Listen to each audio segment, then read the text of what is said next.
Let's delve deep into the issues. We'll take you beneath the surface. Greetings and salutations. My name is Orville Higgins and it's another edition of Fan Central. Talking to the people at the heart of the top sporting stories. Hear from your favorite sportsmen and women and the administrators who work tirelessly to make it all happen. It's a live sports talk. I've written an entire article. Yes. Looking at all the major issues every Tuesday at 9 p.m. It's Fan Central.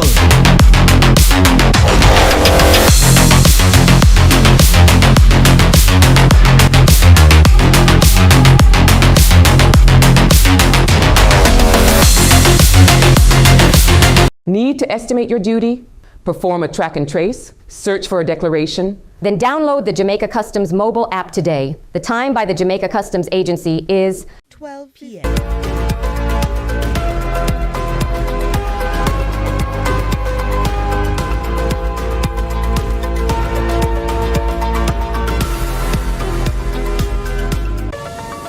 Thanks for joining us for CVM News at noon. It's Wednesday, December 31, 2025. I'm Amoy Harriet.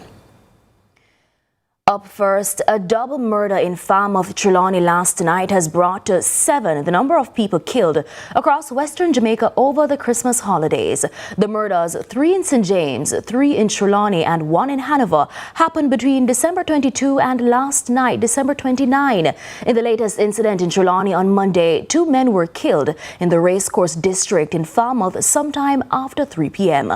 Councillor for the Falmouth Division and former Mayor of Falmouth, Garth Wilkinson, says the deceased men were not from the community.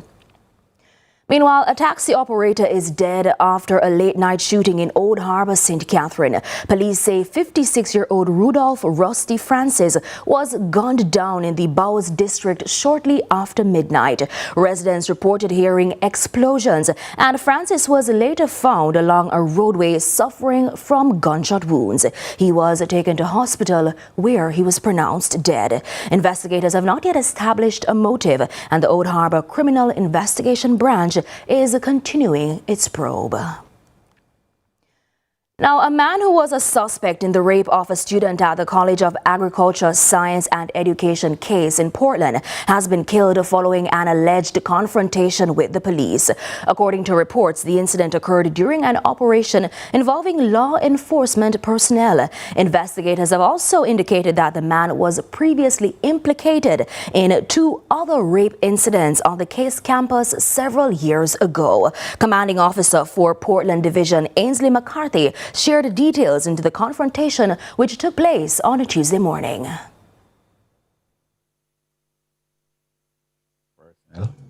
Acting on information, went to the home of Mr. Winston Hume at Ranch Hill, Norwich District in Portland, who was wanted in respect of a case of rape at the College of Agriculture, Science and Education case in December. On entering the compound, Mr. Humes was alerted to the presence of the police and he emerged with a machete in hand. He was instructed to drop same. He did not. He advanced towards the police in a chopping position. The police took evasive action and fired. Mr. Hume was hit. Now, members of the public planning to view the New Year's Eve fireworks along Palisadoes Road are being reminded that parking on the roadway is strictly prohibited. The Jamaica Constabulary Force says absolutely no vehicles will be allowed to park along Palisadoes Road for the event. Now, additionally, parking on the right-hand side of the road heading towards the Norman Manley International Airport will be banned from 5 o'clock Wednesday evening until 12:30 Thursday morning. Motorists who ignore the restrictions risk a prosecution and having their vehicles towed. The police in Westmoreland are awaiting a post-mortem examination result to determine the cause of death of a 67-year-old chef whose partially decomposed body was discovered at his home in Little London in Westmoreland on Monday morning. The deceased has been identified as Lennox Kirkland, and he was last seen alive by residents in the community about 6:20 p.m. on Christmas Eve. Reports reaching CVM News are that about 7 o'clock on Monday morning, residents in the community detected an odor coming from from the directions of Kirkland's home. An investigation was carried out, and it was discovered that a motorcycle owned by Kirkland, who resides alone, was seen on the veranda and the house securely locked. The police were summoned, and on their arrival, the lawmen forced entry where Kirkland's body was found. Meanwhile, Westmoreland investigators have confirmed that one of two men who were shot and killed by armed men in Falmouth, Trelawney on Monday afternoon was a major player in the drugs for guns trade operating out of Westmoreland to Haiti. Police say the deceased, who has been identified as 33-year-old Horace Hilton, otherwise called Juba, was fatally shot during an alleged drug deal gone sour in Falmouth. Another man, who has since been identified as Javon Francis, otherwise called Jevy, was also shot and killed during the incident. A number of items and a large amount of cash, which the police believe was to be used for the purchase of illegal drugs, was taken from the vehicle. Francis was also under the police radar for allegedly trafficking Haitians. Now, as today is the deadline for hurricane victims to vacate the Petersville High School shelter in Westmoreland, residents say the government has not honored its promise to relocate them. The residents say local government minister Desmond McKenzie and Prime Minister Dr. Andrew Holness promised that the playing field across from the high school would be the new location where the displaced victims would be housed. But on Tuesday afternoon, no tents were erected on the playing field. Shelter manager at the Petersville High School, J. Anthony Clark, explained that residents were called into a meeting and said they didn't want a tent set up for those who had nowhere else to go. Clark says he suspects this is the reason a tent was not erected. As a shelter manager, I call the residents and I ask them to provide me with what they need. They did indicate they gave me a list, and that list was submitted to the ministry. However, of note, they all agreed that they were not going to take the option of the tent. They clearly stated that they are not going under any tent. So I don't know if that's the reason why the tent is not being erected. However, we started with 184 residents, and we have 86 remaining. So approximately 99 or 98 thereabout who would have moved off, and we have some who are prepared to move off today. I had a meeting with the residents yesterday, and I also asked them to indicate to me those who still doesn't have any option, doesn't have any houses. And as such, only 4 families had indicated to me. So I'm really surprised this morning when time for the uproar and they said they don't have anywhere to go.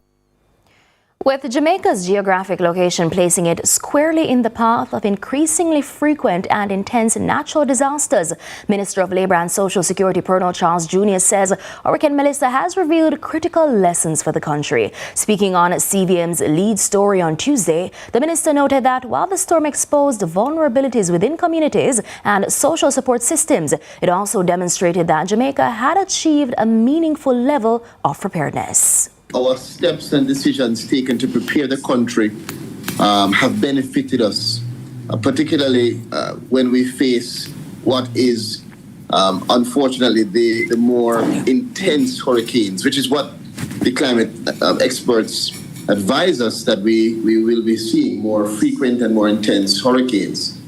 So the decisions that were made by the government in terms of the insurances, the contingencies, the planning from the Humanitarian Assistance Committee, which doesn't happen just when a hurricane is coming, but throughout the entire year, the coordination with the National Disaster Risk Council, all of that has come to fruition. And that is why Jamaica is able to respond faster in comparison to the rest of the world. That is why the World Bank, on their own evaluation, has suggested that Jamaica's response is world leading. And that is why we have been able to upgrade our innovation, the mechanisms, and everything that we have done in Melissa.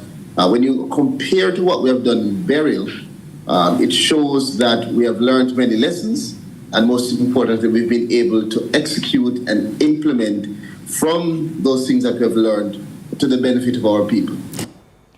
Now, the St. Elizabeth Police are advising motorists and pedestrians of temporary road closures and traffic changes to facilitate the Black River Fireworks Festival Wednesday night. Traffic changes will take effect during the day today, as sections of High Street have been closed at the intersections with Exchange Drive and School Street, permitting only pedestrian and authorized access. Traffic will instead be diverted north along Exchange Drive onto Lovers Lane and Central Road, and from School Street onto Central Road and Lovers Lane. The police are urging motorists to obey the posted signs and instructions from officers to ensure public safety. It's time now for a break, but stay with us. Our live interview comes up next.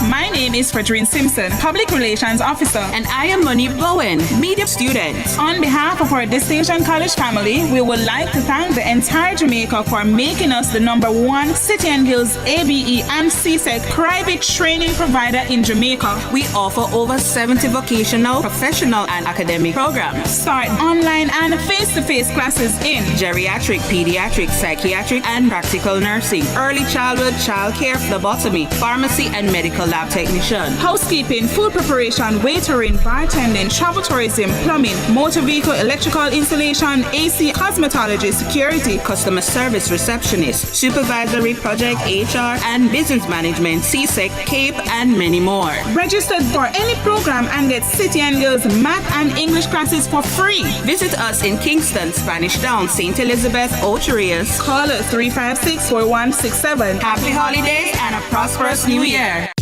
Get tiles and get creative with your floors, walls, and all the spaces in between. Our knowledgeable sales consultants are happy to help create your beautiful finish with the latest designs in first quality porcelain, wood look, vinyl, mosaics, natural stones, and countertops. At Creative, you will get every tile you need for your residential or commercial projects. Creative Building Finishes, your one-stop shop for everything tiles. Visit our showroom at 5 Red Hills Road or call 876-929-5553. Get tiles, get creative. Here's another tip from Hawkeye to help you secure the season. One of the most important steps in keeping your home or business safe during the holidays is to secure all entry points. Doors and windows should be reinforced with quality locks, and sensor alarms can provide an extra layer of protection. Positioning cameras to cover blind spots ensures that every corner is monitored, giving you peace of mind even when you are away. With Hawkeye as your trusted supplier and installer, you know the systems are reliable and professionally set up. By combining good locks, an alarm system, and surveillance, you create multiple layers of protection, making it much harder for anyone to gain unauthorized access. Simple steps like these can make a big difference in keeping your property, family, and holiday celebrations safe and secure. This has been your Secure the Season tip from Hawkeye.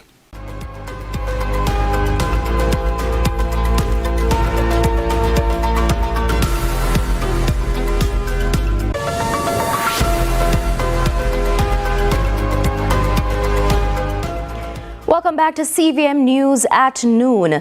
Questions have been raised regarding the separation of church and state within the context of the recovery process following the passage of Hurricane Melissa. Now, the government has promised the Social Development Commission $75 million towards rebuilding efforts of churches and faith-based institutions by the way of religious and faith-based task force comprising members of the Jamaica umbrella group of churches. However, a particular government official doesn't see the move as appropriate. Joining me now via phone is General Secretary of the Jamaica Council of Churches, Reverend Newton Dixon. Welcome, Reverend.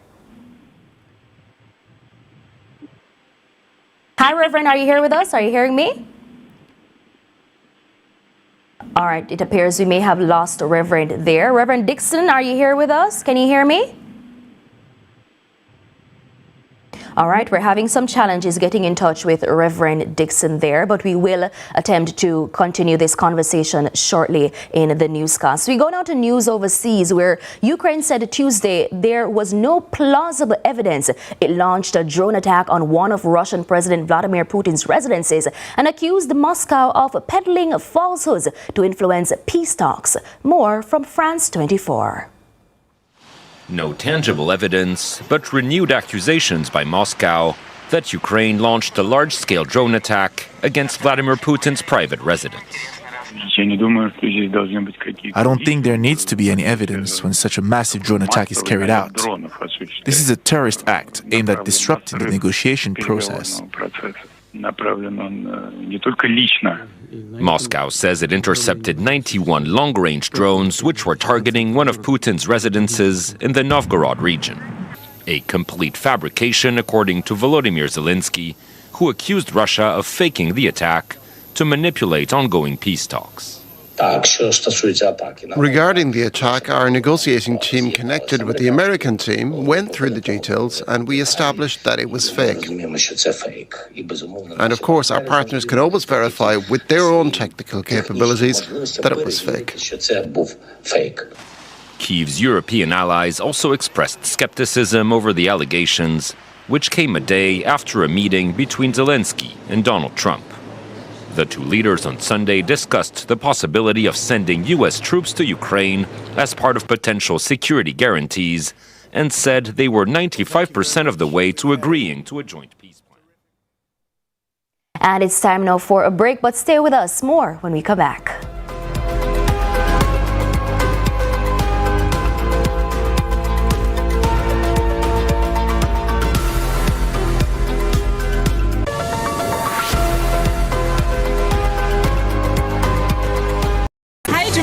My name is Fredrine Simpson, Public Relations Officer. And I am Monique Bowen, Media Student. On behalf of our Distinction College family, we would like to thank the entire Jamaica for making us the #1 City and Guilds ABE and CSEC private training provider in Jamaica. We offer over 70 vocational, professional, and academic programs. Start online and face-to-face classes in geriatric, pediatric, psychiatric, and practical nursing, early childhood, childcare, phlebotomy, pharmacy, and medical lab technician, housekeeping, food preparation, waitering, bartending, travel tourism, plumbing, motor vehicle electrical installation, AC, cosmetology, security, customer service receptionist, supervisory, project, HR, and business management, CSEC, CAPE, and many more. Registered for any program and get City and Guilds Math and English classes for free. Visit us in Kingston, Spanish Town, St. Elizabeth, Ocho Rios. Call us 356-4167. Happy holidays and a prosperous new year. In need of a loan? AIM Financial is the place to go. We have loans from $20,000 to $3.3 million. Get a loan to pay school or college tuition, medical expenses, bills, fix up your house, buy furniture and appliances, repair or buy a car. And when you're done, take a vacation loan. AIM has a loan for any purpose. Call AIM today. You won't find a better deal elsewhere. Guaranteed.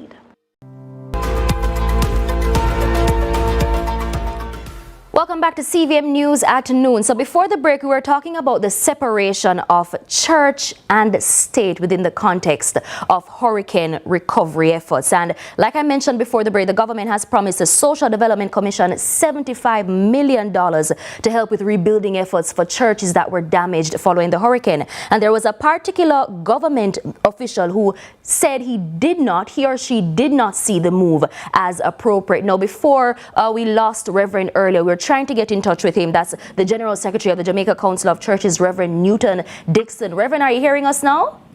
Hearing you clearly. All right, perfect. Thanks so much for joining us. Now, Reverend, let's just jump right into it. Have you been surprised by the response to the announcement of the allocation? No, I'm not surprised. In fact, there are some members of the religious community that commend the initiative on the basis of the fact that the church has shared in the experience of the devastation caused by Hurricane Melissa, just as the rest of the nation has, and would therefore be one of those sectors that needs to recover. In addition to that, churches provide a tremendous good in their presence in community. And so when the church is up and running, communities benefit. So there are some members of the religious community that are not just not surprised, but commend the initiative.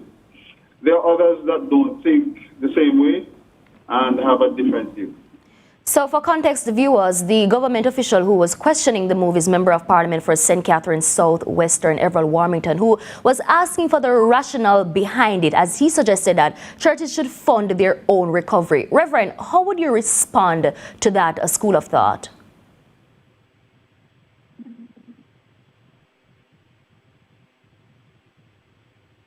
All right, it appears we may have lost Reverend there again.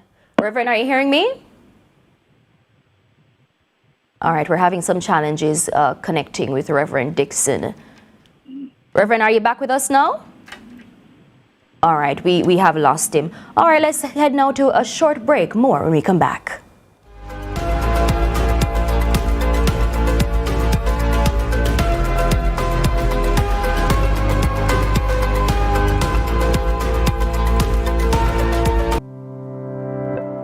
Every day starts with care. Care that's always close. Supermed Family of Pharmacies is where you go for everything you need. From your morning routine to life's biggest moments. Supermed Family of Pharmacies is